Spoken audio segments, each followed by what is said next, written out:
In this tutorial, you'll learn how to include a privilege into another one. Let's inspect the doctor role. The doctor role contains the read patient and read full patient privileges. Let's inspect the read patient privilege. Remember that the read patient privilege can read the patient's data class, and the read full patient privilege can read the patient's .confidential info attribute. Let's include the read patient privilege in the read full patient privilege. Thus, the read full patient privilege inherits the permissions of the read patient privilege. Let's update the doctor role. Because the read full patient privilege includes the read patient privilege, we assign only the read full patient privilege to the doctor role. The secretary role still has the read patient privilege. A user with the secretary role is authenticating themselves. We are authenticated as secretary.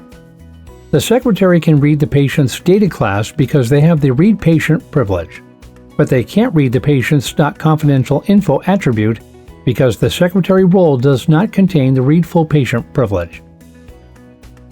A user with the doctor role is authenticating themselves.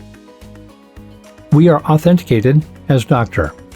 Because the read full patient privilege includes the read patient privilege, the doctor can read the patient's data class, and they can also read the patient's .confidential info attribute.